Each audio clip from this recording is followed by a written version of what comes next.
Namaste, big namaste, everybody, world family. It's Sylvia Mordini, and this is your Yoga Sutras Jam. We are on day 5, so that means this is chapter 1, verse 5. Super excited to be here, and let's dive right in. What's really interesting is chapter 1, verse 2, 3, and 4. We said really give us the why. Why do we practice yoga? How does it benefit us? Now we get into chapter 5, and 5 is kind of like, whoo, a pivotal moment. And this is why. Let me share the definitions. Chapter 5, or chapter 1, verse 5. There are 5 classes of modification, painful and not painful. Translation 1. Translation 2. There are 5 types of misconceptions, vrittis, some of which are more agreeable than others. And so what does this mean? And don't you want to know, like, what are the 5? Like, because it's literally telling us, like, there could be something painful. And remember, yoga, chitta, vritti, nirodha, from way back, vritti, these agitations of the mind, these movements of the mind. So this is what happens, is that our thoughts and the modifications of our minds, we could think thoughts that are pleasurable, or we can think thoughts that cause us pain. And it's a question of discernment and engagement. There's a choice of what you're thinking, but also as you watch what you're thinking, do you engage and make it worse? Or do you take a breath? So I'll give you another example. These mental modifications are 5-fold, and they can cause us pain or pleasure depending upon whether they actualize, whether we give them so much attention that they become real. Whichever account you invest in, either the pleasure, joy, peace, support, compassion account, that will grow and be seen. We make it real, to realize, make manifest.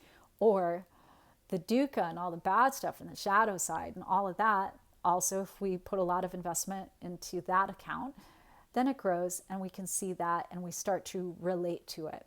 And we get so habitualized that, like, because of the habit of the mind to think the same thing day after day, some people say that what we think is 80% today as it was yesterday. Even what we say today, unless circumstances are profoundly different, is about 80% the same today as it was yesterday, because we get into these grooves, this routine, and these mental habits.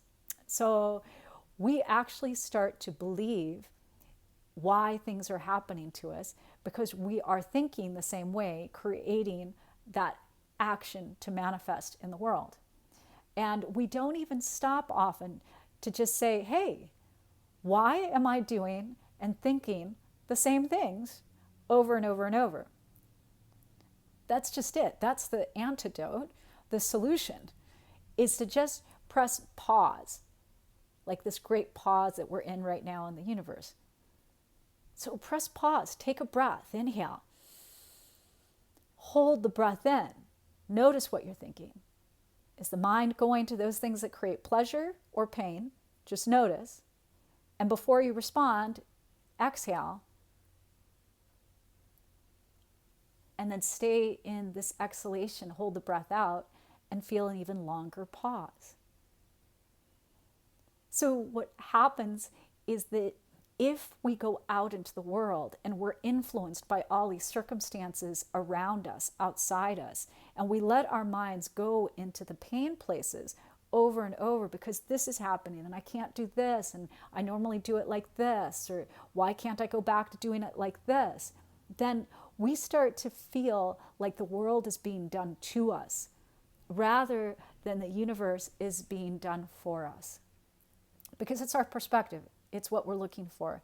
And it's also just getting stuck in the grooves. A quick Buddhist parable story is like there's some things that are so deep in their grooves and habits that they are like cut into a rock. You know, the grooves are cut into the rock. And then there are other thoughts that occur that are like if you take your hand along the top of water, like a little lake, and you just rub it through or make a little design, then all of a sudden there are grooves, there's a pattern. Or on sand, you just make a little sand mandala.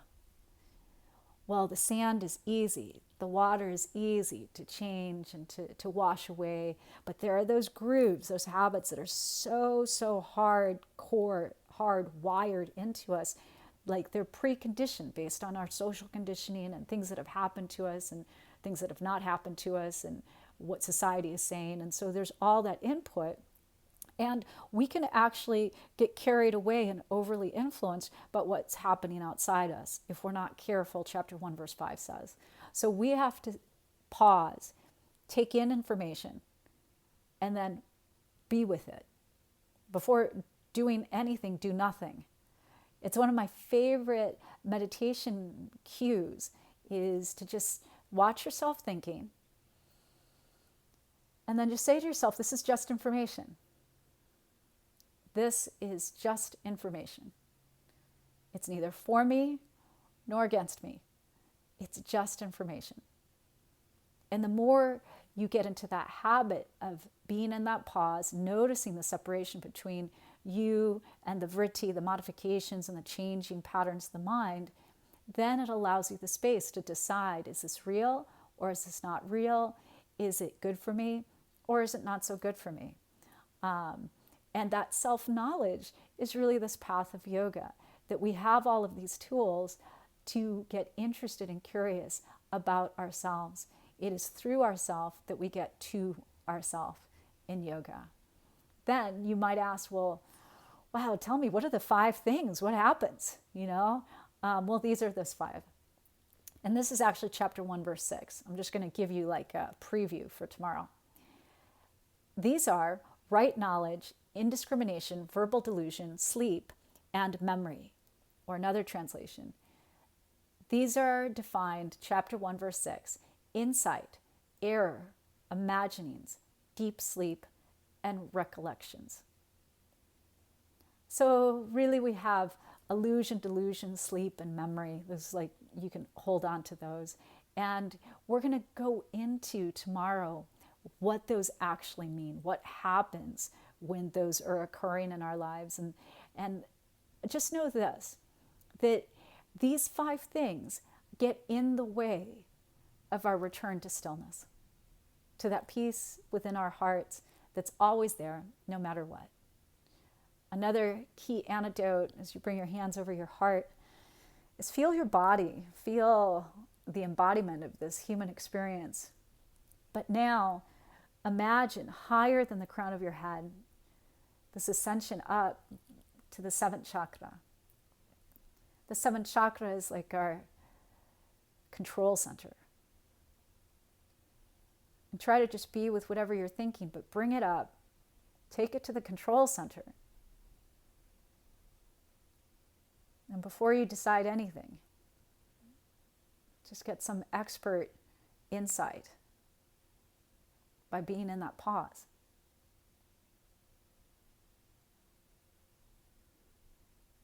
As you open your eyes, may you have a blessed day. May you love yourself.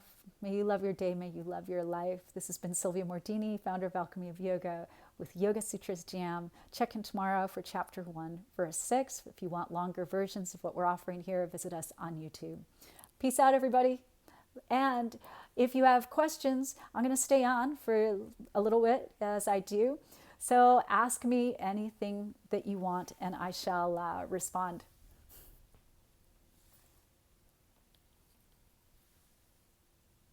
As I stretch, if you don't mind. I just had a long call this morning. So I did yoga before the call and now came right on. So I'm excited to go do some more yoga and then have some chai tea. Thanks, Farah. You too. Hope your baby is getting big and happy and you guys are loving where you're at.